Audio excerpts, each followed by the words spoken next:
Hello, everybody. I'm your host, Zenitsu, and you're listening to the Digitalks podcast, the show that covers various topics from news to meta developments and everything in between for the fine folks who love the Digimon trading card game. Just as a quick reminder, I generally do try to stream this live over on twitch.tv/Zenitsu, and it's also uploaded as a YouTube video under the channel of Zenitsu, as well as being on various podcasting platforms like Spotify for your viewing and listening pleasure. So please feel free to do the social media thing and leave that rating, like, follow, subscribe, or whatever, depending on the platform that you're listening on. It really does help the podcast. Today, I am back with my best buddy, Mark, and we are going to be talking about horizontal and vertical design space, and kind of just what it means for TCGs in general, as I then relate it to where we currently are in Digimon, and what it means for Digimon. So, before we get into that, I want to start off with the question of the week, and then after that, we'll probably go into some tournament results because we do have some tournaments to actually talk about. Next week, we're going to have more because we are in the midst of like wave 3 of the next, wave of tournaments. So, if you're not necessarily all caught up on like the big TCG spectrum, today's question of the week is going to kind of relate to that because Bandai did announce that they are going to be having a new TCG, like another TCG, and it's going to be a Gundam TCG. So the question of the week is, do you think Bandai is doing too many have or doing just too many different TCGs? So, to kind of like answer that in my personal perspective, yes. I think Bandai is kind of doing too many TCGs. What do you think, Mark? Because with the inclusion of Gundam that's going to be coming out next year, this is going to be Bandai's 7th card game. 7 card games that they're trying to run simultaneously at one time under the same umbrella of like Cardass Bandai card games. Like, do you? I don't know what your perspective is, but do you think that's a lot of TCGs? I would certainly say 7 TCGs is a lot to all be running simultaneously, although I could see it from two different perspectives. Perspective number one is if all of the games are supposed to be getting relatively equal attention, then yes, that's spreading yourself pretty thin. And I can't imagine giving 7 games some relatively high dedicated attention that they're going to need to help, push for new sets, welcome new players in, and keep the community that the game already has established. If it's, an established game that's been out for a while, like Digimon or DBZ, One Piece, you want to keep the players happy that are already playing the game. But on the flip side, I could also see it as if they are going to basically do this game is our current golden child and will get like over 50% of all of our attention. The rest of them, we'll make sure that people don't feel like we're ignoring them, but we kind of might be. Then then it's probably not that many because they're in that sense they're really only focused on one, maybe two of the games, and they're just kind of letting the other games just do their own thing. And if things get way out of hand, then they will go and address them. I don't really know what their plan is. I know Bandai, or sorry, getting my names mixed up. Bushi. I know a year ago they were running 5 games at regionals, but then when I went this year, they had relegated one of those games strictly to side events. The only way you could play it was getting knocked out of whatever game you were signed up for the day, or just didn't sign up for one and just showed up, and it was just literally people were playing it for fun with some pricing support, but not super dedicated support. So it's like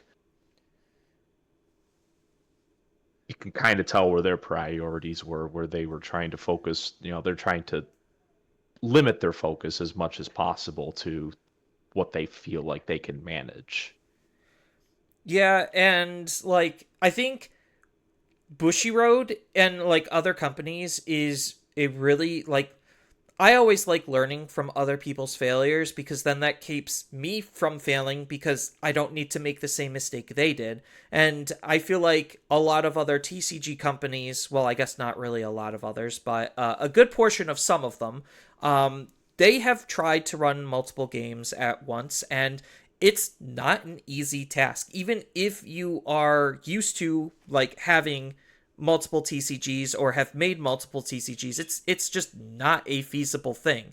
I think like at most Bushi ran 5 at one point.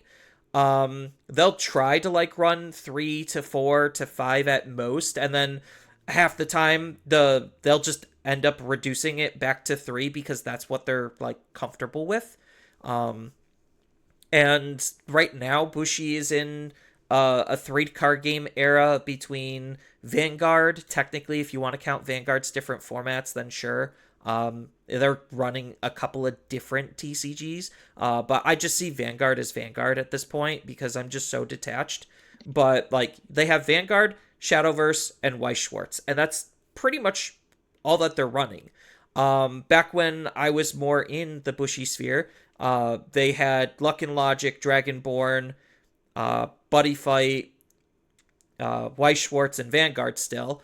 And then immediately, like really shortly lived, they killed off Dragonborn and Luck and Logic. And then they basically swapped out Buddy Fight for Shadowverse years later.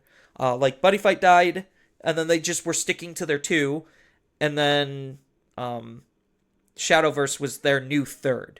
So, but even Magic the Gathering and Wizards of the Coast, they've tried running multiple TCGs and it kind of just, well, they just got bored and lost interest because they had Kaijudo at one point, which they just stopped. And they also had Transformers, which they also just stopped. So it's not like those games were doing bad. It's just they didn't care. Like we don't need to do this. It's not really boosting anything. If anything, it was just taking resources away from Magic, and they just would rather focus on their golden goose.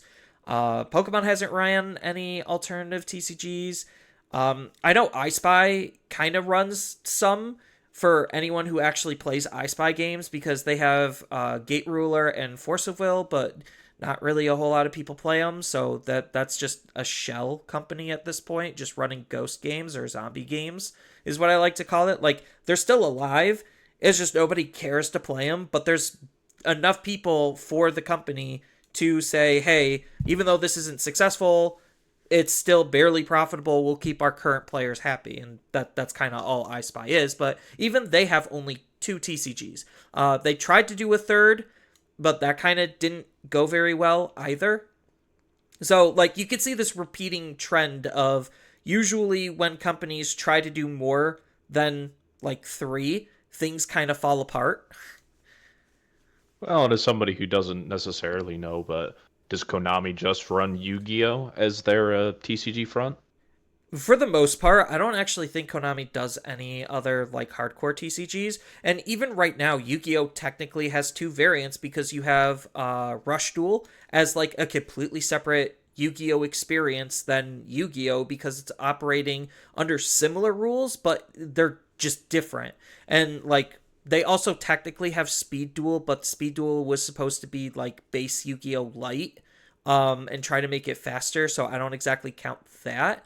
But Rush Duel is trying to basically be like a reboot or different experience when it comes to what Yu-Gi-Oh is, because base Yu-Gi-Oh is just so I hate to use stupid, but it's just so stupid that like they needed to pull a Vanguard and basically soft reboot it to be able to make a new version of the game that's actually approachable, because right now Yu-Gi-Oh is like borderline unapproachable by the majority of new players because not only are the cards expensive, but like the meta is usually pretty bad and the learning curve is insane, especially compared to the other big 3. But that's Konami's, like Konami being Konami. And like Enough said on that front. Right. But they, outside of like Rush Duel and base Yu-Gi-Oh, they don't really have anything else, at least not to my extensive knowledge. So I don't know. People, listeners, chat, commenters, feel free to tell me your thoughts on if you think Bandai is doing too many TCGs, because the big thing that I'm worried about is the dilution in their current card player pool, because not everyone has infinite income to be able to support all of their games. People are going to have to pick and choose, and if you're running so many X events, especially at X time, that's also going to be forcing people to actually pick and choose, and then locals also is a factor. Like, they're oversaturating the market almost single-handedly since Digimon came out. They've literally been releasing a new card game every single year. And, like, enough's enough, and they just need to stop. Like, honestly. And they even need to kill off a couple just to try to better support the ones that they currently have, just to reallocate some of those resources. Because, no offense, Battle Spirits is not doing well. It is in a very bad state. And unfortunately, Dragon Ball Masters just doesn't need to exist because Fusion World exists. And as unfortunate as that is to say, like, I get it, they want to support both, but you have, again, the same IP competing in two different card games, diverting the players into two different categories when you could be making one more successful. I don't know. That's just me. And the fact that we're getting another Bandai TCG with Gundams this time leaves me in a very interesting spot on what to actually think. I'm not going to be not supporting Digimon. This is my main squeeze, but I also do love Gundam, but I don't know if I care enough to actually support another TCG. Like, I don't even care enough for Union Arena, and I just need to invest in one deck from one set, and that's it. But yeah, that's enough talk about other TCGs, because, you know, we're here for Digimon. So we do have a little bit of metadata to go over. We unfortunately don't have the in-person Texas regional, and I think there was also a store regional that happened too that we don't have data for. But we do have a little bit of data. We have the data for tech. Is that what we're looking at? This is Latin America. We have Latin America and we have TAC to look at. TAC is Oceania/Australia. So as far as where the meta is, unfortunately, it's not in an interesting spot because not a whole lot has actually changed. So just going over the archetype breakdown for Latin America, this is 7 Ancient Gurumons, 3 Demon Lords, 2 Yellow Vaccines, 1 Imperial, 1 Mirage, 1 Tyrant, and 1 Mother Control. The winner was Imperial. The rest kind of just don't matter because these are all decks for the most part that we've seen before. The ones that I am going to be highlighting is Tyrant, because we haven't seen a whole lot of Tyrant. And Tyrant basically got the promo, and this person is using said promo and is finding success with the deck. I think it is a good control deck. It is a little bit on the slower side, but the promo does help speed it up a little bit. And they're actually teching in 2 off-brand Ace Digimon in the form of Mega Gargamon Ace to, you know, just shut the opponent down, because why not? It's just that good, where the idea probably is use Tyrant to play out a level 5, and then use the level 5 to Digivolve into Mega Gargamon. And that's kind of the same logic with Imperial Dramon Paladin Mode Ace, is just, you know, one of the only level 7 aces that we have. It's in color, and it could absolutely hose on specific decks and win in specific situations, which this deck does have a hard time actually finding ways to close out the game. So this is a good way, if they just have the memory, to just close out the game with. So I'm definitely liking the inclusion of those 2 tech cards. Outside of that, it's just the same deck that we've seen. And where it kind of fits in the meta is it's a beat blue deck, because that's where the meta is either be blue or beats blue. And with Tyrant having some of the best protections in the game, basically being immune to almost everything but tamers and options while he's suspended, it really makes it hard for the opponent to A, aggress, which is what blue decks really want to do, and B, it also makes it hard to remove Tyrant, so he just slowly builds up his board state to actually win the game. So kudos on this player for doing well with Tyrant. And then the other deck that I want to take a look at is Mother Control, because we kind of already talked about this on how this deck I personally find to be absolutely cancerous, and they're using a couple of other spicy tech cards while kind of taking the base that Tyler took and just refining it, where they're using Shakamon as an alternative level 5 to try to line up a DNA with your level 4s, because they're also running the Sukamon that is part yellow, so that way they could Digivolve, hard play, DNA, and have a level 5 that, again, is just very hard to interact with. Same thing with Rapid Bond, while also having an alternative form of removal to try to, out specific Digimon, and then it goes into any of the literally any of the level 6s very easily, being part black, and all of them can Digivolve off of black or yellow. And it's, for the most part, almost the same thing that Tyler was running. The only additional tech card is Shu instead of Marvin.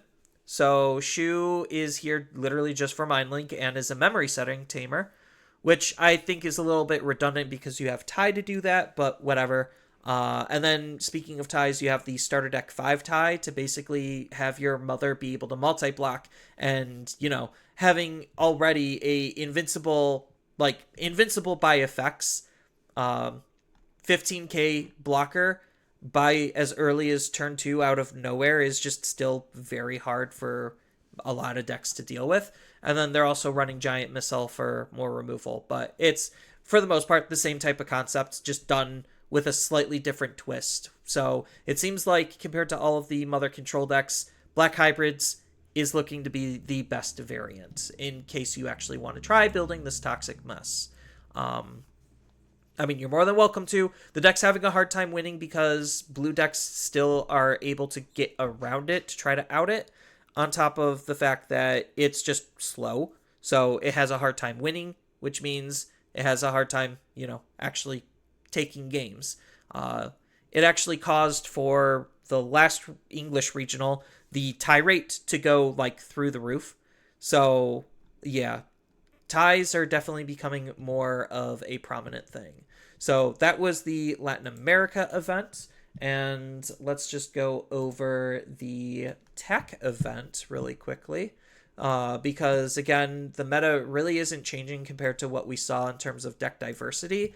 Right now, I think there was 14 total different decks off of 3 events, which is okay. It could be better, but we realistically have about an 8-deck core, which is the majority of where the meta is, and I'll eventually do a bigger, deeper dive with more data to look at. But as far as the TAC event goes, it is 3 Leviamon, 3 Dexter Goramons, 2 7 Great Demon Lords, 2 Ancients, 1 Magnamon X, 1 Fenrir 1 Mirage, 1 Omnimon Ace, 1 Imperial, and 1 Shine. And then the only deck that I'm going to be highlighting, because we've literally seen all of these decks before, is going to be the Leviamon that's actually splashing in Lilithmon. So it's kind of just, it almost feels like actually an Anubis list, just utilizing some of the best Demon Lords in the form of Lilith and Leviamon, because it's running both, which is an interesting choice. They work off of each other because they both care about deleting Digimon, so it makes sense. But the fact that it's running Anubis and Merva also is really interesting. And then for the most part, they're just running the Broken Dog package between the Gobly, the Doberman X, and then a level 5 X. So it just, it's purple piles. It just works. I don't really know what else to say. It's just a control deck that tries to go up into its mega fast and kind of just lock the opponent out of the game. Outside of that, everything else we've kind of already seen before. Nothing really noteworthy, outside of the fact that Leviamon was the Grand Poobah winner, and it was only the winner because it was undefeated by a tie. So there was no true undefeated for this event. It's just this was the deck with the best record, and it also had a tie. So, yeah, that's just interesting to note. But outside of that, that pretty much is the meta. So now we could kind of go into the bigger grand discussion of vertical versus horizontal design space, because I feel like right now I haven't been, like I've been pretty honest and open about my feelings with the current direction of the game and the fact that I just don't like it and I'm not having fun. I think that's not, and I'm trying to figure out why, and part of it might be the design space in which Digimon is working under. And by with that I mean I feel like Digimon has eaten up too much vertical too much vertical design space, which is leading to faster and faster forms of power creep, and they need to start doing more horizontal design space. So Mark, if you want to like explain kind of what I mean by vertical and horizontal design space. Yeah, but just before I do that, if Digimon's getting too many ties, they might be getting into the danger area with where Bushi went and said, you know what? We're not going to do ties. Ties, you just both lose. It makes it easy. They're doing that in Japan, and I think if it gets worse, they probably wouldn't like hesitate to roll that out for us, because they already said to TOs, "Hey, you're running all of the proper rounds for the tournament. You're not going to be cutting at the first chance at an undefeated. Like if there is an undefeated by like let's just say as early as round 7, we're still going to be playing rounds 8 and 9." Dang. Yeah, so I honestly, it wouldn't shock me if Bandai changes the end of game to basically make ties count as losses, because that it's just easier that way, and it kind of just like in Japan forces us to play more proactively, and by that usually translates to play more aggressively. Yeah, it's either that or they are incentivizing. You can play these slow decks. You just got to play them faster. Or But right. You actually got to but put a win condition in that's attainable. you just can't wait the opponent out every game.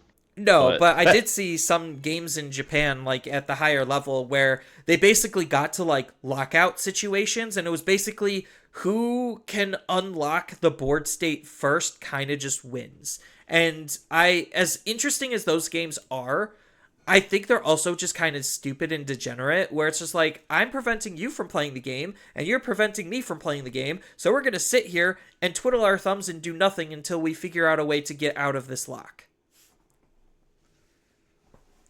absolutely. And don't want to go too far off into a side tangent, so we'll get back on topic. So back to your original question. So the difference between vertical and horizontal design space is essentially vertical design space is you have created for yourself a relatively small small amount of area in which you're exploring usually just a small handful of different design aspects. Usually it's like, okay, well, we can play around with the unit's power, we can play around with the unit's cost, and we can kind of see how that adjusts things. And oh, but let's just throw an ability. We're gonna throw an ability called blocker.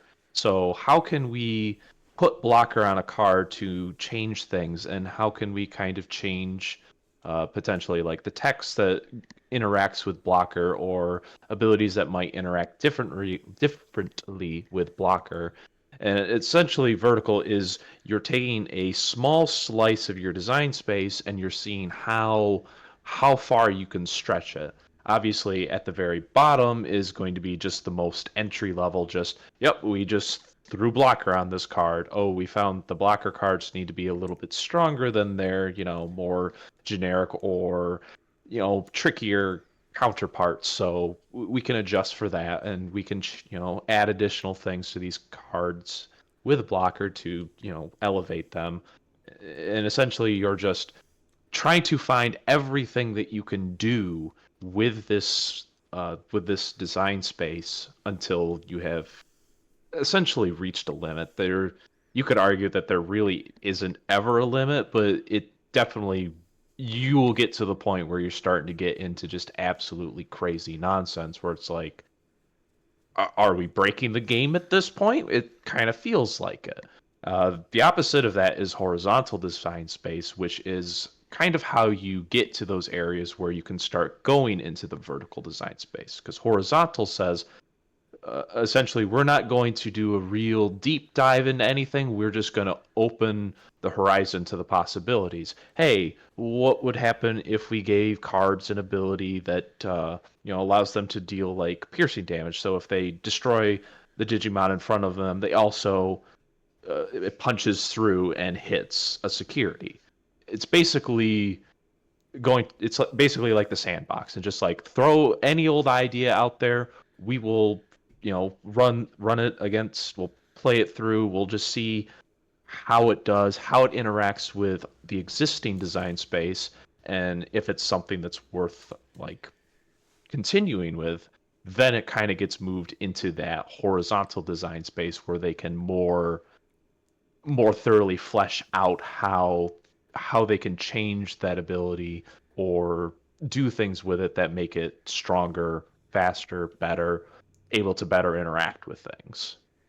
Yeah, so to kind of like summarize it, horizontal design space is the creation of new mechanics, and vertical is what we can do with those mechanics and how far we could take them. That's at least like the simplest way that I could kind of explain it for a TCG standpoint. So, like, part of my issue with Digimon right now is the fact that it felt like either the escalation of the vertical was too much of a jump, or they're not doing too much horizontal, creating new mechanics to really entice, like, actual design space to grow in terms of the game as a whole. So, like, we've seen a couple of, like, new keywords and abilities pop up. We've seen keywords and abilities kind of go away. And like that's all just playing around with the horizontal and vertical design space. So like I guess a quick example for what I'm kind of referring to is Ace Digimon. So Ace Digimon came out in BT14 and I thought they were pretty good. They limited them exclusively to level 5 Digimon, and it really changed the foundation of the game because it gave us our actual first instance of counter timing, on top of the fact that they were fairly balanced cards outside of Zudomon Ace and arguably Magnamon Ace. Those were the two strongest ones, but it obviously being the building blocks of what Ace Digimon can do really opened up the doors for more opportunities. Fast forward literally like 2-3 sets and they've already like escalated aces to be insanely powerful and highly problematic to the point where a lot of decks are using aces. Again, that's intentionally by design because this is the ace set, or like this is the ace block, and they really are trying to push and emphasize these ace Digimon being like the new hotness. So obviously, some of them are going to be insanely power crept, and that's kind of where a deck like Mother Control and other like more control heavy aspects are coming into play, where they're just abusing the best aces because, hey, if my opponent can attack, I want to have a way to out whatever they're doing, and these are just generically the best outs to it, and unfortunately, they just so happen to fit inside of the same two colors, black and yellow. So that also became fairly problematic, and they're running out of like actual design space for where aces can go, and that's why like the reveals from BT19 with like aces going back to being level 5s and them giving inheritable abilities to ace Digimon. So like there's still room to explore, but that's all vertical. Like the fact that aces were created is horizontal, and everything that they're doing to expand on what aces can do, that's all vertical. And the higher you go with the vertical design space, the more powerful things are going to tend to be and get as a result. Well, and you also have the danger of if you've already explored a good portion of the vertical design space with the existing design space and mechanics that they already have, those ideas that you bring in from the horizontal design space already have to have that a certain level of power creep to them because they need to compete with what already exists. And then if you're, it's essentially like saying, hey, I have a set of stairs with 6 steps and everybody's standing on step 4, but you know, I'm going to, get on the stairs now. To get anywhere close to them, I'm going to have to skip like step 1 or 2. So they're they're almost limiting themselves on their vertical design space to an effect because they already have to make leaps and bounds to catch up to where everything else was, and then it just feels like it might be a little hyper progressive where you've already made those jumps. Oh, we kind of see where it is in the design space. This part of the design space is going to advance, and this one's just going to jump even faster. So, whereas the rest of the mechanics have had X number of years to see, progress and development, Ace has had just a very short window, so it feels like it's progressing faster, I suppose. I could kind of agree with that because we have seen, at least in this current block, well, I guess technically the past block because now we started block 4, but in block 3 we have seen a couple of like we the big mechanic that to kind of like start with that example is like Fortitude, which is basically just on delete, but you get to replay the Digimon if it had an inheritable source. So like it's already doing what on delete is doing, just obviously better. And now you could pair that mechanic up with on delete to get even more value and benefit from Fortitude. And that's just a base level example. We've seen DNA of already a very strong mechanic because it resets the state of your Digimon. And if you played like 2 Digimon and you were able to DNA in the same turn, that Digimon can now attack. So it's just insanely powerful already, and the fact that they just decided to one up themselves and just say, "Hey, here's partition. So if this Digimon dies by anything but battle or is removed from the field by anything but battle, spit out the inheritable sources that you use to DNA with, or like technically it's the colors and levels on what it's telling you to split out, but." That's already insanely powerful because those are already 2 protective type of abilities that we've seen get created. And it really felt like block 3, just the removal was so high. Actually, it wasn't even that high thinking about it now. It was decent, but it wasn't insanely high in block 2. And it seemed like block 3 was really pushing the level of removal and the protections that a lot of Digimon had, and like to continue on like the exploration of, oh, because the ceiling was so high, these new mechanics need to be at least stronger than the majority of the base mechanics. That's kind of where Vortex and Overclock come in, because they're basically just mechanics that we've already had existing fused into one. Vortex is basically Rush and Blitz fused into one. Overclock is basically the same type of thing, just done a little bit differently, where it is just Rush and Blitz, but you have to sacrifice something in order to get it. But it doesn't suspend, so there's the trade-off. Or it doesn't need to suspend in order to do it. So you can kind of see like these combination of mechanics to make new mechanics being that new exploration in horizontal design space, while also being more powerful than a base level mechanic because of where the current state of the game is.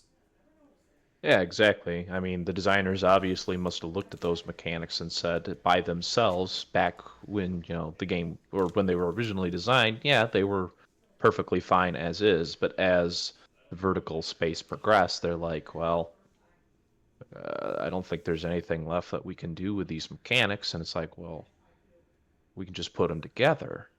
And it just killed 2 birds with 1 stone. I mean, that's a pretty common thing. I'm trying to think if there was a mechanic in Magic, because I thought I was reading an article from a designer for Magic the Gathering where they had done something like that, where they were realizing that like 2 certain mechanics were getting put on the same, like on, the same card quite often. So then it just became a question of, well, why put two separate keywords onto these cards when we can just combine them into a new keyword that basically means the same thing as having both of them. I think it And was scry and surveil, like scry versus surveil. I think that's kind of what you were getting at. yeah, I don't think so, because Scry and Surveil are different in the sense that Scry, you look at the card and you either put the card back or you put it on the bottom of your deck. Surveil is similar, where you look at the card and you can put it back, but instead of putting it on the bottom of your deck, if you don't want it there, it goes into the discard. True. Then I don't exactly know what kind of it doesn't sound like that far fetched, to be honest, for Magic to just do the same type of thing on just combining keywords to get a new one or refining keywords to get new ones. Because like Magic kind of worked backwards in a way with its vertical and horizontal design space when creating new mechanics because for whatever reason, Magic just was insanely powerful back in the day, and now they're trying to not really depower the game, but make it fair. Like, it's not depowering, it's just making it fair to an extent. Because you look at the ability of Shroud, where you cannot target this card by anything, not even your own stuff. Then they depowered that to make hexproof, where it's just like, okay, you can't, the opponent can't target it, but you can. And then now that left us with protection, like protection from, where it's just like, okay, you could target it, but not by specific things. And that got a little bit too complicated for people to understand. So they just said, all right, we'll just try it again with Ward, where it's just like, okay, you could target it, but you're going to have to pay a specific cost based on what the card is asking. So, like, they took the base mechanic of Shroud and worked their way backwards, but what Digimon is kind of doing is taking those base mechanics and working up, where it's just like, okay, here is piercing, but better. Here is blocker, but better. Here is DNA, but better. Here's on delete, but better. Like, it feels like they already took something that was really good and didn't need any exploration and was choosing to explore on it anyway. Sure, some of what they came up with was kind of interesting and pretty decent, and some of it did have like actual checks and balances because, you know, that's how things should be designed, is with a check and a balance. But I think certain aspects of it got to the point where they just forgot to, you know, have a check, or they're hoping players find actually finding the check. Like what we saw with Magnamon. Like, the biggest difference between, like, Magnamon X and Shoto and Mother combination is the fact that, yes, they are both essentially 15k uninteractable cards, but Mother is not always a blocker, because Shoto has to make Mother a blocker, or you have to make Mother a blocker with other things, and Magnamon X, you can still interact with it in very specific windows and instances because the protection eventually does fall off. So, like, that's kind of where you have to find the holes, and that's where players are exploiting the holes. But the fact that those cards and how they work is just so much higher than the rest of the majority of the game is in part the problem, because they just built up, and they didn't actually expand that much on the current existing mechanics to be able to handle the new mechanics that are spawning from what we already had. Well, and to backtrack just a little bit, you could make an argument that Shroud, yes, is very strong ability where nothing can target the card. But you could also say that level of protection is also a deficit, because if you want to target that card with enchantments or give it some kind of buffs, since the card literally says can't be targeted by anything by either player, it's kind of a nice little offset to the strength of the card. The card can't be targeted, but that also means that you can't it can't be targeted with like negative effects, but that also means you can't target it with positive effects. So it's kind of an interesting balance in that respect. But yeah, I completely agree that it's interesting to see how different design spaces can work, like the example you gave with Magic, where It feels like they worked their way down of, okay, this is a really strong mechanic. How can we keep this mechanic but try and make it quote unquote more fair? And you can see all of the different iterations that they have tried. And then yeah, the the examples with Digimon where it's just like, hey, we have this really strong ability, but what if we made it better? Or what if we combined it with other effects and just absolutely spiraled the situation out of control if certain conditions get met? Yeah, and I feel like the designers kind of just, at least like the old designers, I'm not going to talk that badly about the new designers because they haven't exactly proved themselves yet, because we're just starting to see some of their designs. But I honestly think the new designers are doing a way better job at actually exploring the design space that, was pre-established, because we already see with just going back to Fortitude as an example, we already see that we actually did get more Fortitude cards in the Shoto starter deck. Are they good cards? No, but it at least gave players who liked that mechanic more to play around with. And we see in BT 19 and BT 18, they're utilizing the overclock ability a little bit more. So it creates more of an interesting dynamic to see actually these mechanics being used over and over again, and inversely, the broken mechanics being used less and less. Because obviously, partition is insanely strong, and the one of the biggest things that's keeping nature spirits from actually being more competitively viable is the fact that their boss monster, being a level 7 DNA, does not have partition, which means it does have a native flaw. If that card was printed probably literally 1 or 2 sets earlier, it would have partition. And we also saw this with like Ace DNAs, where it's just like, okay, DNA Aces is actually pretty strong. Sure, they don't have partition, but the upside is they're Ace Digimon at the same time. So, like, you could see that it's very clear that Block 3 really tried to do everything it could to go as high up in the vertical design space as possible, whereas the big difference that I'm seeing in Block 4 is it's actually trying to expand and, like, breathe new life into the game, even if it's going to be slightly underpowered at first. And this is where, like, I think, honestly, a good ban and restriction list, just to kind of, like, kneecap all of the dumb, stupid stuff that was in Block 3, really would benefit to make Block 4 be able to start breathing a little bit more. Because as I was looking at, like, what's actually going to be coming out for the upcoming metas, because, I have to prepare for Nationals, which is Special Booster 2.0 meta, not really a whole lot seemed competitively viable. Like, and that's pretty sad coming out of a set that's combining 1.5 new sets together. The fact that I can say the majority of it I can probably safely ignore, and I just have to be aware of some of their matchups outside of a couple of new decks that are spawning, like Purple Hybrids. Like, that's pretty sad.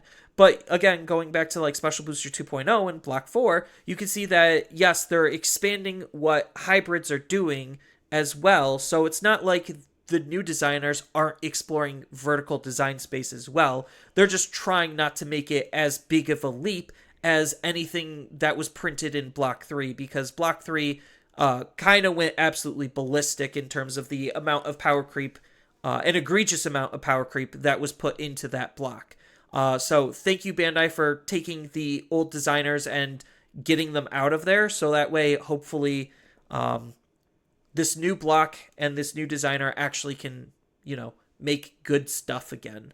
And like I said, just a good ban and restriction list to try to kneecap some of it is going to help free up the design space, which is something they have said before, that they limited specific cards to free up, because certain cards in of themselves do eat up at that design space where they can't go vertical or they can't go horizontal in the directions that they might intend. Well, here's a question for you then that just came to mind. How much movement do you feel is in the vertical design space for most mechanics before it stops being exploration of the mechanic and might be more seen as just straight power creep.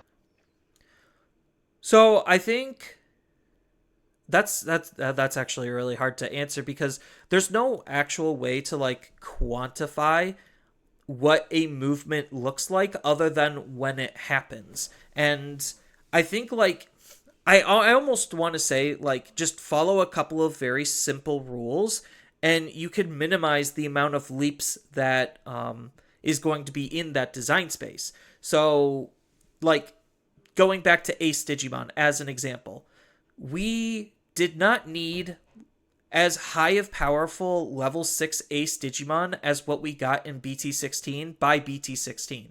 We could have held off on those types of cards until we got to BT17 or even BT18.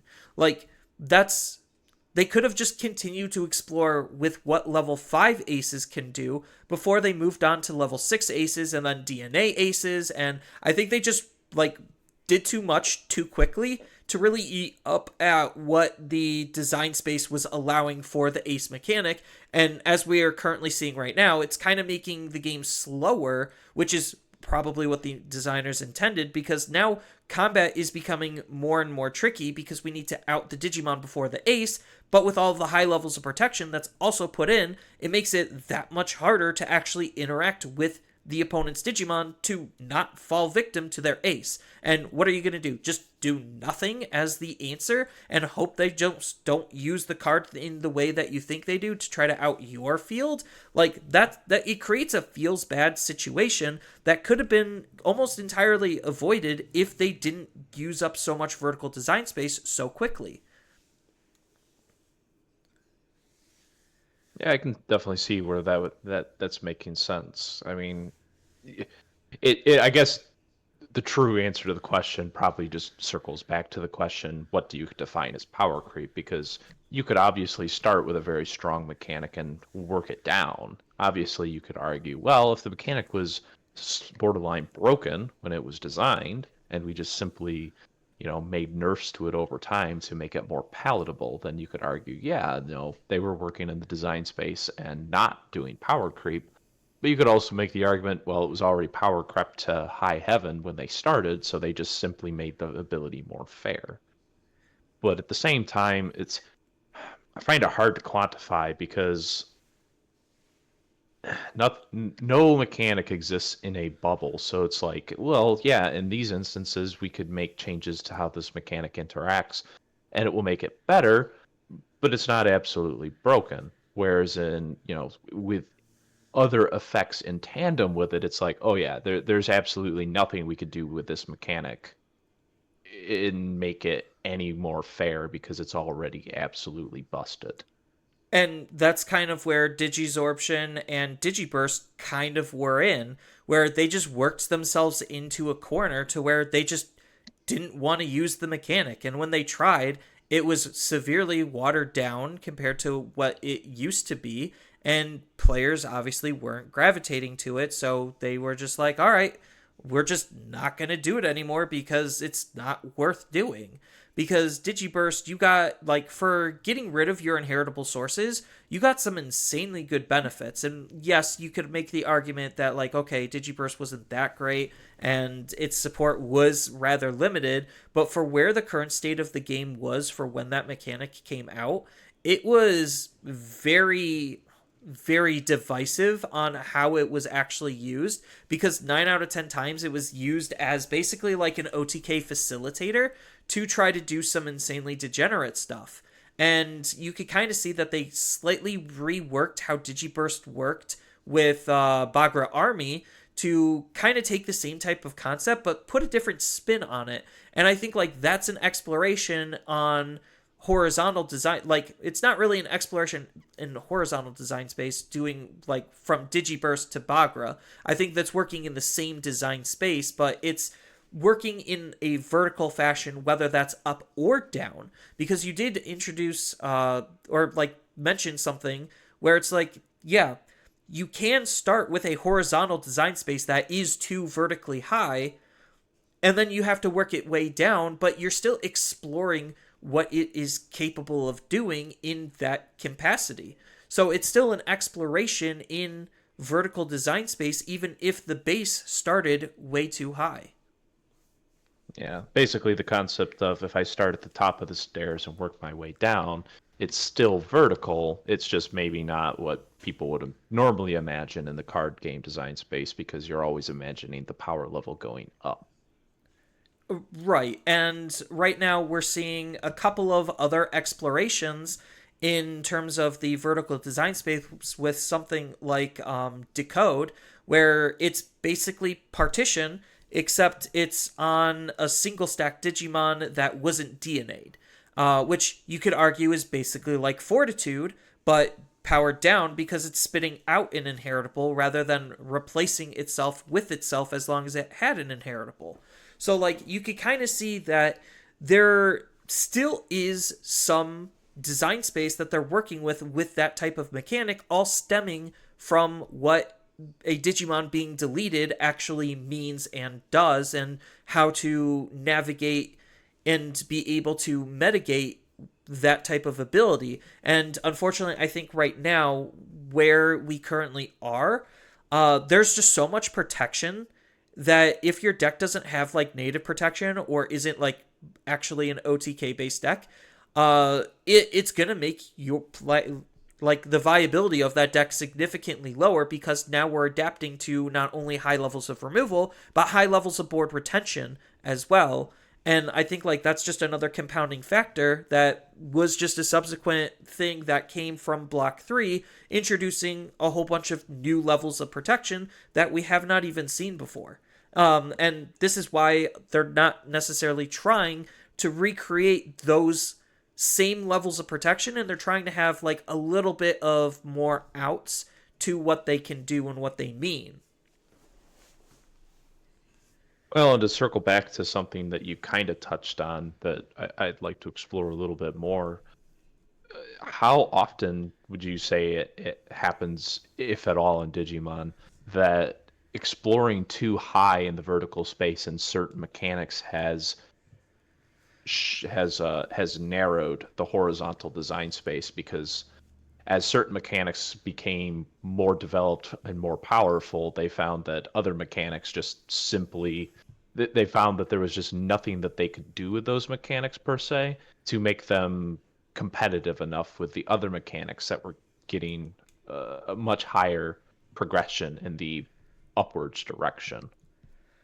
Well, we're kind of seeing it right now with red as a color, because right now, like I kind of was saying, the exploration in protection was just so high that it functionally made red almost unplayable as an entire color.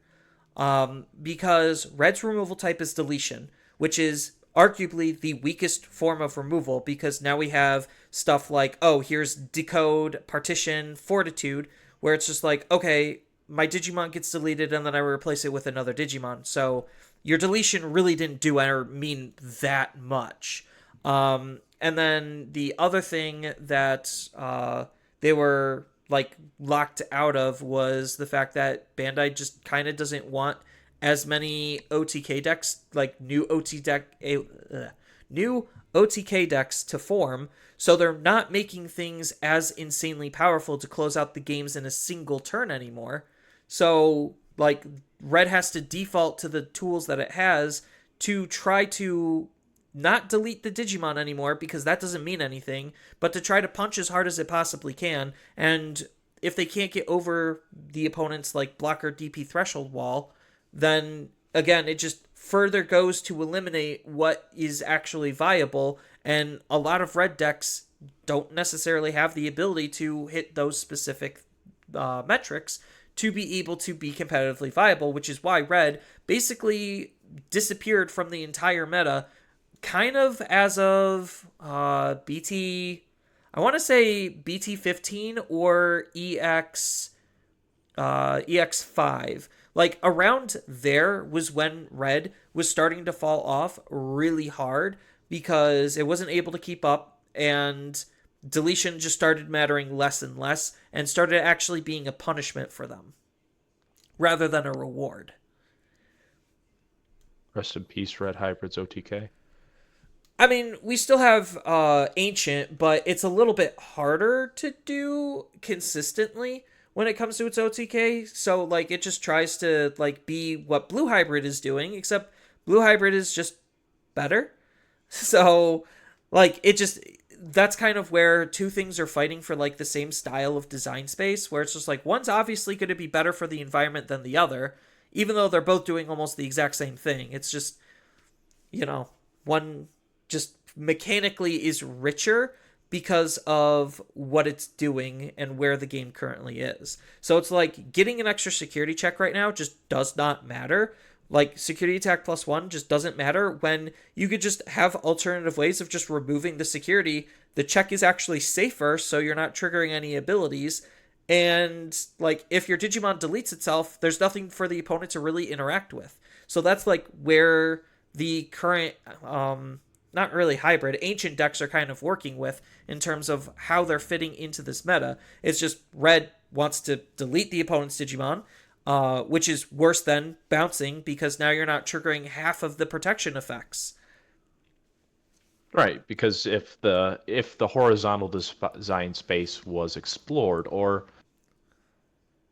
I wonder if maybe you could make the argument that the vertical design space for on deletion was explored, where they said, okay, well, what if we started adding certain effects that happen when on deletion occurs, not when bounce occurs, or other effects occur. I know with Magic the Gathering, there's cards that specifically designate like, hey, when this creature is destroyed, it's like, okay, well, that just means that it's killed and sent to the graveyard.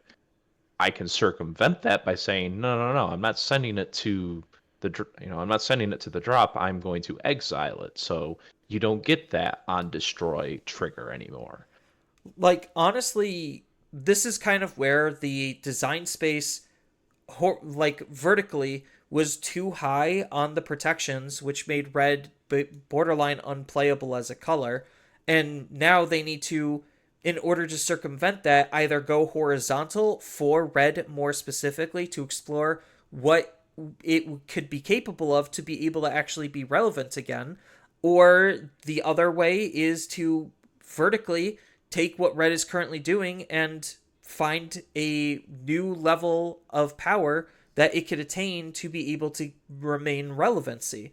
And honestly, like if red had an alternative form of deleting Digimon outside of like raid, which is by battle, and deleting the opponent's Digimon, usually DP based, then maybe red could find some level of viability again.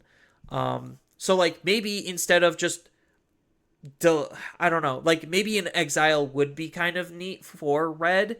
But again, it would just kind of clash with what a lot of red is doing. So that's gonna be the tricky question, and that's probably why they like Bandai hasn't given us anything to actually make red good again, and that's why red isn't very good at all. Like outside of just being a secondary color that some Digimon just so happen to be, but it's not exactly truly a red deck. Well, that's another thing that's generally taken into account when you're designing is each of the different colors is going to have something that they try to like a couple of different game plans or mechanics that they try to revolve around, and how that horizontal design space can sometimes be very tricky because you have clearly defined like, hey, red is this hyper aggressive. We're going for those on deletions. We're going for those big DP points. And then you have like purple, where purple is all about, well, we're just, we're throwing stuff in the trash to get resources out of it. Blue's whole thing is, we're pretty big on drawing and we like to bounce the opponent's stuff. And I know a fair bit of blue cards also have the jamming keyword, so they like to have those safe security pokes. And in the horizontal design space, as you're trying to expand the net, you're definitely looking for mechanics that can be offered to all of the colors, because you don't want to. It's very hard to come up with mechanics that are just siloed into a specific color, but you do have those mechanics to give uniqueness to the color. But then when you do that, you run the danger of, well, I see red is starting to get a lot of cards, or yeah, a lot of cards that are having effects that's like, hey, when stuff goes into the trash, you get something from it. Yes, it could be fundamentally different than what purple's cards going into the trash is doing, but it's kind of off-putting on the train of thought that it's like, well, no, putting cards in the trash is like a purple thing. So, I mean, I could see it in a red purple hybrid deck, but it's like in just straight red that just it doesn't feel right. Something about this feels off. This feels like it should be like a quarantined horizontal space that is it should be just vertically purples. Yeah, and that's probably where like a lot of cards just being two colors kind of come into play because like yes, a lot of the new red hybrid stuff is also part purple because the big difference is well, now red hybrids also as of BT7 liked playing around with its trash. Like, hey, let me get a couple of hybrids in my trash, use Takuya, let me be able to warp up into a level 6 or hey, my card went into the trash, so I get to gain some sort of benefit for being able to reuse it later. Blue kind of can do that, and it's playing around with security because they're putting the like blue hybrid stuff paired up with yellow. So like they're trying to play with like what they could possibly do with the different color combinations to expand what the mechanics that they could be working with are. Um, but like going back to the point of like that's more vertical exploration on hybrids as a whole, and like have always been like really strong, and same thing with like X antibody. They have also been like insanely strong, and they kind of kept X antibody like how we use it for the most part on the same level. It's just the what the X antibody cards are doing are just functionally stronger now than they have ever been, and they're increasingly getting stronger. Not necessarily saying that's like hyper problematic, because most of the time X's are literal power creep versions of their predecessors, which from a lore perspective is the point, but from a gameplay perspective, kind of just it kind of sucks a little bit because it does eat up a lot at the potential design space on what you want to do with these cards, and that's where cards like X Antibody and Protoform are kind of starting to be, in their own sense, problematic because they're further enabling what X Antibody cards are doing, and that's like the vertical design space that X Antibody cards are using, and we still have one more version of X Antibody to go because there's three of them. There's Proto, Base, and I don't know what the last one is called off the top of my head, but it's basically like the future or more refined version of X Antibody. So, like, we still have more power creep out of X Antibody left to explore. That's going to power creep X Antibody even further. And Proto already is an insanely huge step up on what it's doing and how we're using it compared to the old X Antibody card.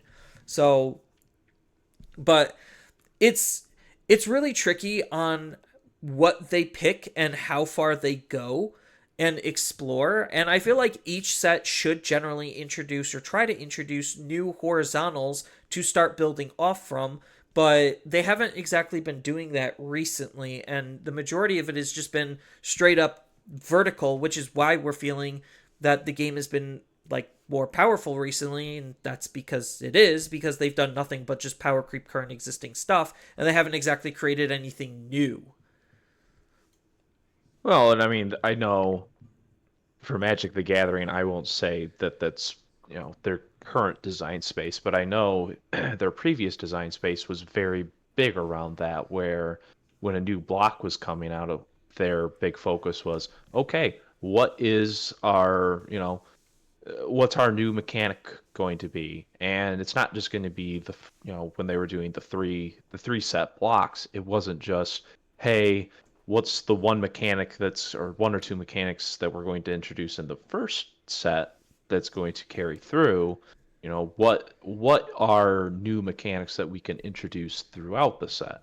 So I know in Theros, which was the set that I got started in with Standard, the Theros set introduced the heroic mechanic, which basically was, oh, well, if you meet this certain criteria, the effect of the card becomes, stronger. But they also introduced the monstrous mechanic where after you've played the card, you can pay an additional cost to make the card even stronger and potentially unlock more abilities on that card. And I'm trying to think, I think it was in the next set after that, Born of the Gods, they introduced even more mechanics. And I Yeah, that don't was think it was a, Constellation. yeah, was Constellation in that one, or was that Journey to Nyx where Constellation got? It I'm might have thinking it was. been it might have been Journey to Nyx, but like the common theme between all of them was devotion.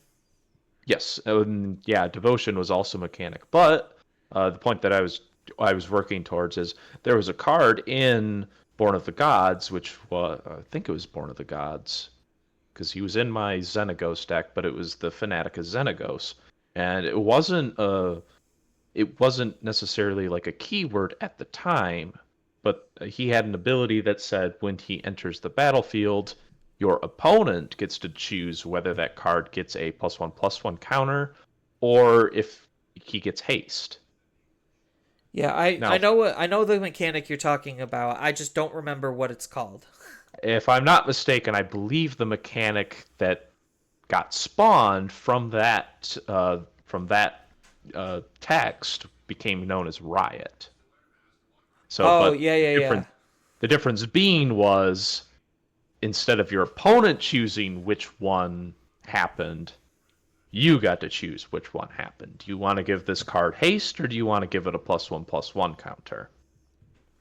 Yeah. And like I think just the refining of like those types of ideas is not necessarily bad as long as like I wouldn't necessarily say that Riot was insanely power creeped version of its predecessor, but I feel like they took what the predecessor was doing and actually learned from it, where it's just like, okay, giving the opponent something to choose isn't something players like. Um, Shocker. Having not necessarily control over your own card is something players don't like, but the fact that like they took that idea and they refined it into something a little bit more beneficial towards the player, where it gives you the option, is a good exploration in that same type of design space. Like, yes, they're doing very similar things, but differently. And I feel like Digimon hasn't exactly done that because I was messing around with like a lot of the newer decks just because, and some of them just feel like actually straight up bad, like insanely bad. Not necessarily saying that like, oh, the mechanics that they're playing with aren't good. It's like, oh, they're just playing with some of the base mechanics that we've been playing with for a while. It's just they're doing it not very well. So like Three Musketeers as an example has the unique gimmick of putting options in your inheritable, and then just like Digi Burst, you use those options in your inheritable as a secondary resource to not only just gain extra benefits from, because the options have an effect that triggers when they're removed, but like as part of the key resource on how the deck is functioning. But the problem is it's paired up with so many other bad mechanics, like a lot of RNG aspects on some of the best stuff, and you needing to try to have good enough card draw to cycle through to make sure you could either A, set up your hand or trash to be in the particular space. Like, the deck just feels like it's trying to do too much off of the one mechanic it's really trying to hone in on, and I feel like that's part of the deck's overall problem, is it's just not focused enough. And it's not saying that the mechanic that they're working with is bad. They obviously could take that and explore it with something more focused. It's just the way that they went about it, because it was just too experimental, just didn't feel very rewarding at the end of the day. Because, if I'm trying to play off of this one specific card, if I don't have its setup and its setup is too hard, what's the point of playing it?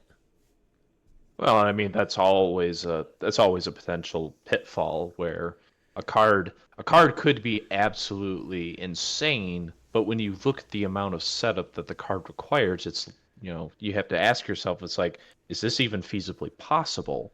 I mean, if I pull it off, I win.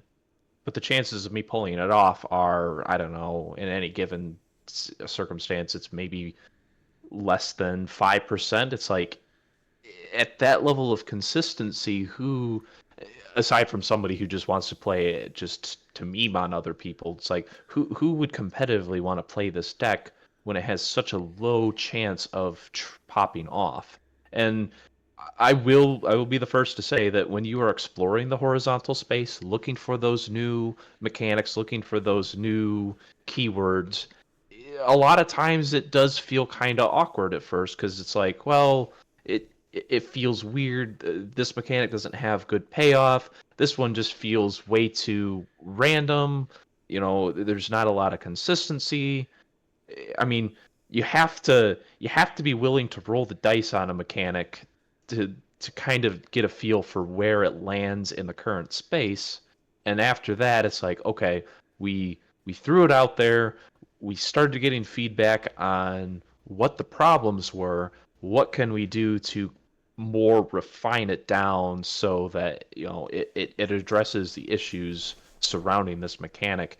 And that could easily be just your vertical design space, where it's like, yeah, it's weird at the start, and as we progressed, we refined it down to something that is a lot more solid. And then beyond that point, you can say, how can we expand it further? Right, and I'm not saying like Three Musketeers can't eventually be good, because I do like the idea on having options be inheritables that we could use, because I think like options right now are in a very bad state because of the exploration and almost demand that a lot of decks are needing for consistency, and they're using these options for their consistency, and that makes it harder to want to run other types of cards. Granted, like Three Musketeers has a slew of different problems, too long of a list to actually go over.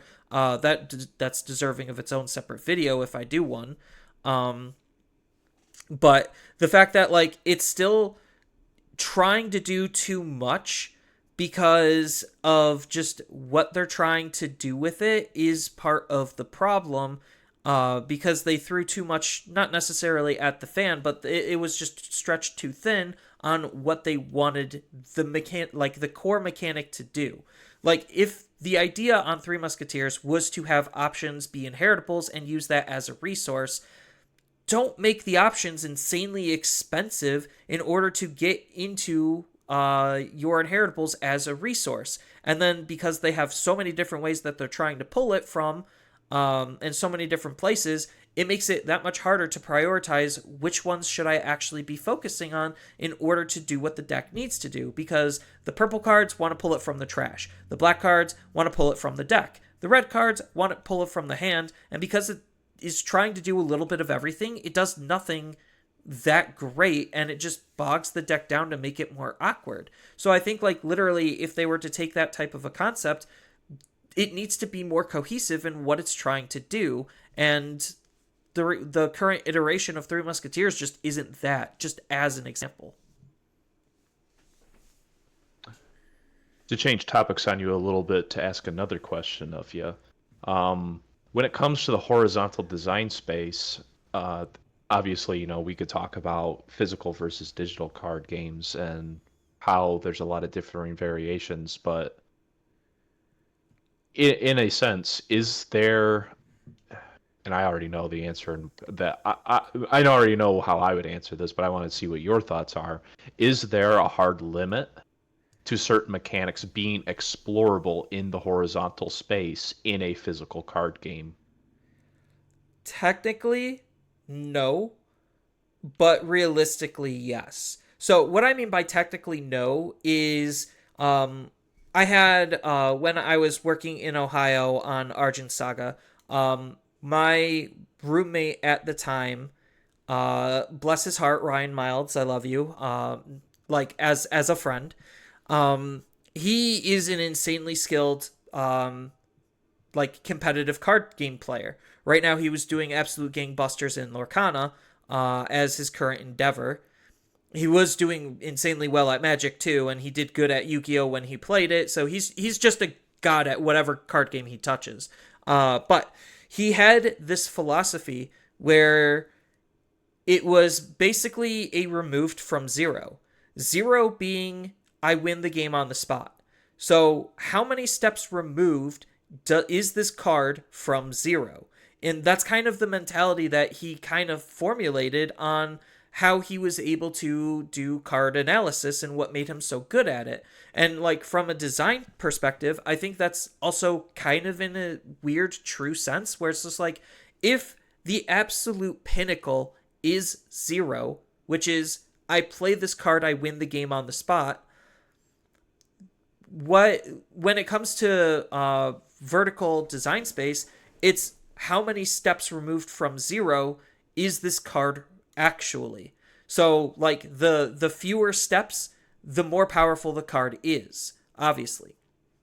So there is a finite limit up until play this card, win the game, which is usually a limit not many designers want to actually hit, obviously.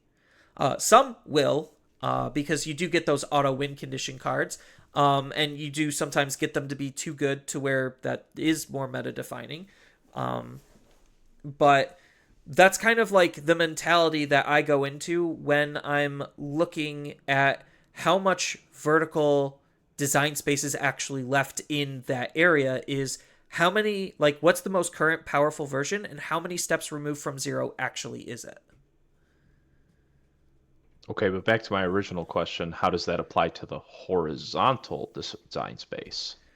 So, the horizontal, how it applies to the horizontal is, I guess, just the limitations on what you could do with physical media versus digital media. So, like, obviously, you don't want to include a whole bunch of mechanics that need to be specifically tracked.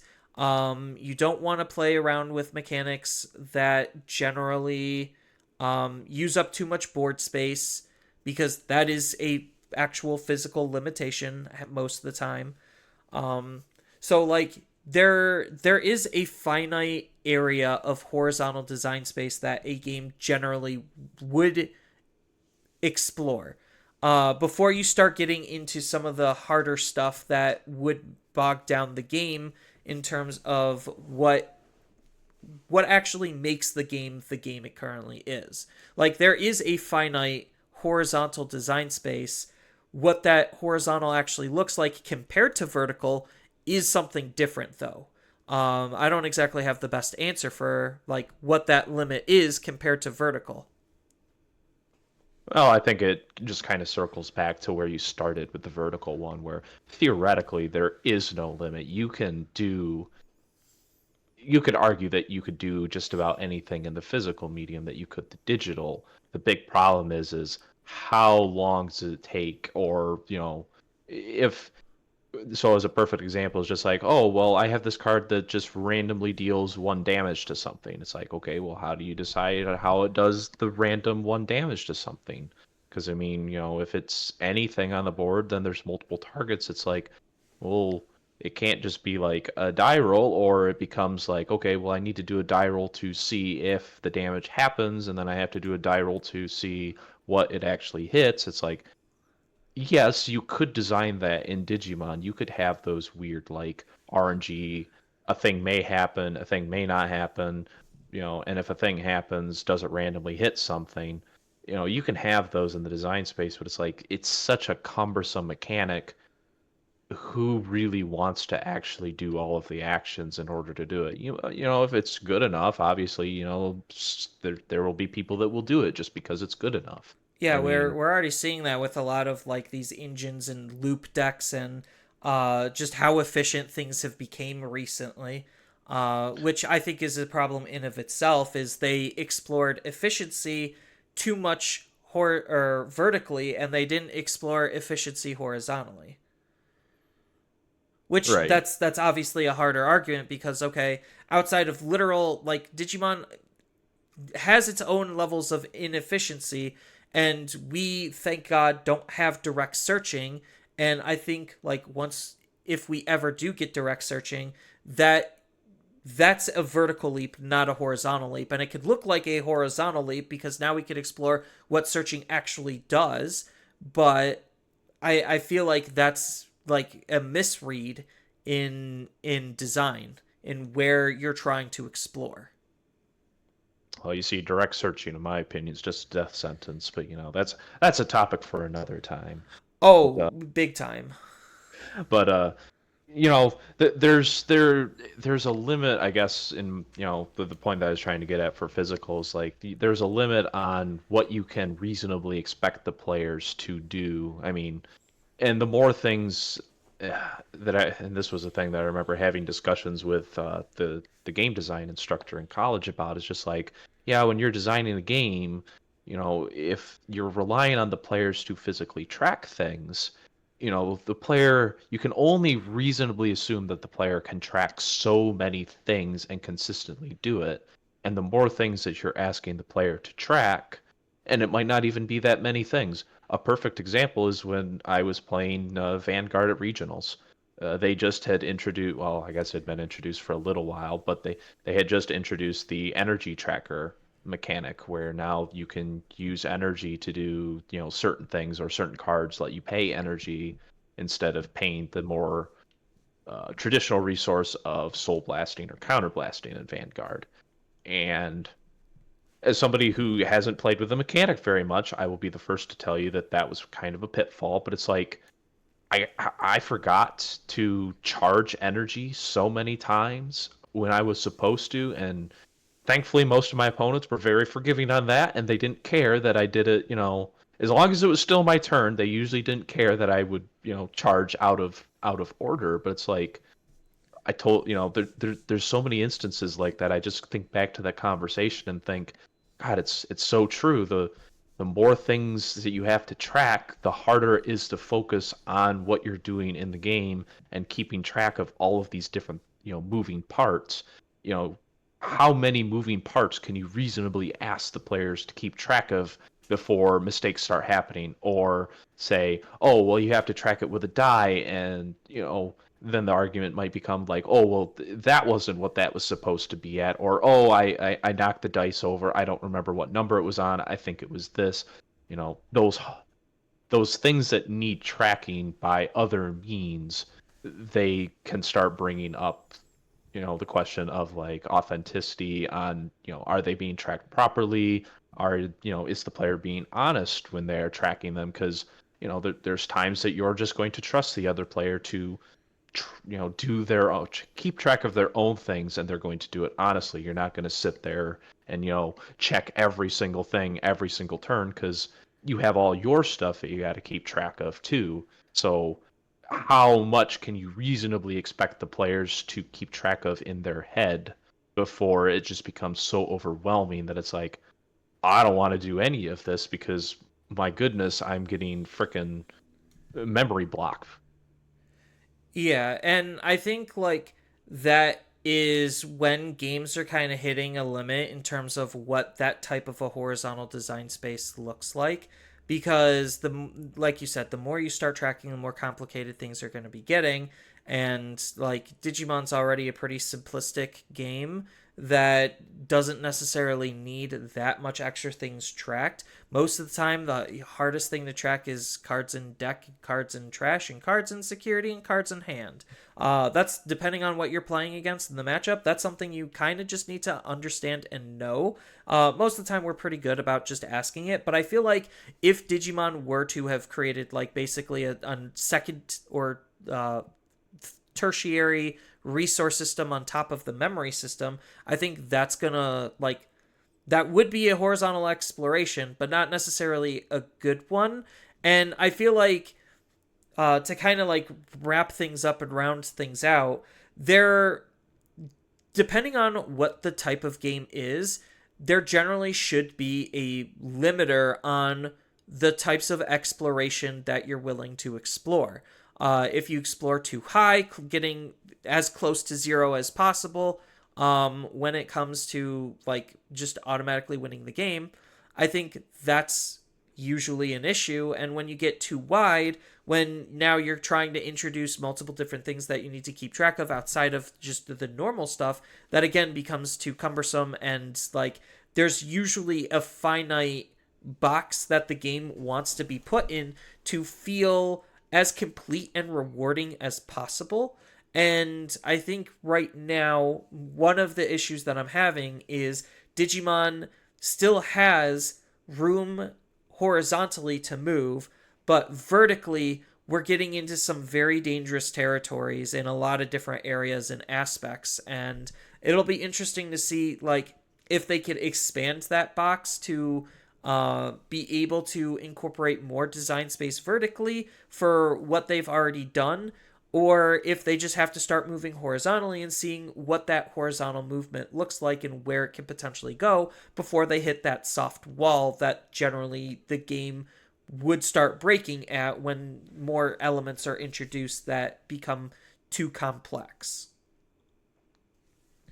So that's kind of like, at least like me coming, like, this is all in a journey. Like, the past couple of episodes is literally just kind of me finding this journey on where my issues with Digimon currently are, coming to terms and acknowledging them, and figuring out as a player, what do I want out of the game. And like, I know I'm kind of just dragging all of you along with me on this journey, but like, it's still like good information to kind of just process and think about, because like, there is benefits to both vertical and horizontal design space. I'm not saying there's not, because obviously the game's got to grow. So where is it going to grow? But well, and you can't reasonably expect the designers to design a mechanic and say, "Yup, this mechanic is absolutely done. There's no more exploration to it. Off to find a new one." right, and they might even be reaching in spaces that they might not even know that they're reaching in. So it, like, nothing is concrete, nothing is perfect. It's just trying to figure out what we have and what we have and how to use it the best that we can. In terms of the overall design of the game, not necessarily like as a player. Like, obviously as a player, I'm going to try to exploit the most broken stuff. That's just a given. And it's the exploration to find the most broken stuff. That's the journey. But as a designer, like, trying to learn from this example on like when a game is starting, in my opinion, to fall apart, like, what can we do to try to course correct to not put it into a Yu-Gi-Oh or Buddy Fight situation where a lot of their cards are like one or two steps removed from zero. There's not that much design space, both vertically and horizontally, to work with without further breaking the game even more. And like, we're obviously not there yet, but on the path that the last designer was on, we very much could have been in a very short span of like 2 years, and that thought scares me. Not necessarily that the game's gonna end, I'm not saying that at all. It's just the fact that we could have reached such a point to where the game would need to pull a Vanguard and soft reboot, or would need to pull a Magic and force an actual rotation in just to try to depower the game to get it in a healthier state. But it seems like the new designer is definitely doing their best at being able to course correct the game. And I'm very cautiously optimistic on the game's future. We still have a lot left to get to when it comes to the road to unification. But we're closing in fast, and it'll be interesting to see what comes after unification when us in Japan and everywhere else are all on the same even playing field. Seeing the cards for the first time together, charting those unexplored territories, and seeing where the horizontal and vertical design space ends up taking us with the new stuff that they're going to be introducing. Because a lot of it does come from like the lore, and they are trying to keep lore accurate to what the cards are trying to do and what they represent, and I really like that. But sometimes that doesn't necessarily lead to the, proper levels of balance that things need to be. So, any closing thoughts, Mark? No, I think you wrapped everything up pretty well in that last little monologue. I mean, the only thing that I was thinking is if it just feels like most card games just have the tendency to want to move to zero, and I think as a designer and a design perspective, it's all about how can you prevent the game from reaching that critical mass point while also introducing enough flavor in each of the new sets that makes the players excited about getting the new cards and not just like, oh well, why would I want to get the new set? Its power level is like three sets, what we were experiencing from three sets ago. So it's definitely a challenge. So as harsh as we can be on the designers when they make glaring uh, bumbles and stumbles, we also have to sometimes take a step back and realize, like, that it's definitely a challenging job, and you gotta respect the challenge that is being faced.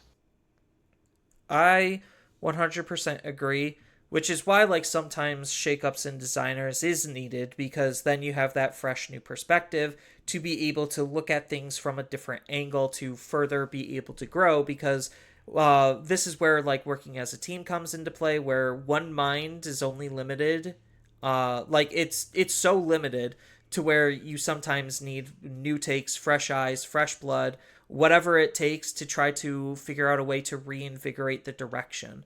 And I think that Digimon is making those right steps as of right now. And in the future, we're going to be seeing more of the results of what that is going to be. So far, I've kind of been saying I'm pretty optimistic overall on the direction of Block 4, which should be mostly the new designer, with a little bit of elements left from the old designer because of just, there's so much already that was in the works when they stepped in that might have just been outside of their control. So that's why I'm like really hoping for unification to come as quickly as it is. Like I just want the time to fly, and I just want to see where the game is going to end up, because Bandai has a pretty bad history on letting things kind of go absolutely crazy, and um, I'm just hoping they have enough attention on Digimon to not let it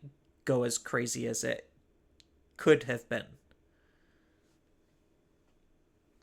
So that's kind of all I really have for this episode. I hope you found this to be kind of like really thought provoking on what your perspective is with how Digimon's been playing with the horizontal and vertical design space. Feel free to tell me your thoughts down in the comments below. And while you're there, make sure to leave again all those social media doobly doos with those likes, subscribes, follows, what be it, depending on the platform that you're listening on. I want to take this time to thank everyone for watching and listening all the way to the end, and I hope all of you have a wonderful rest of your time.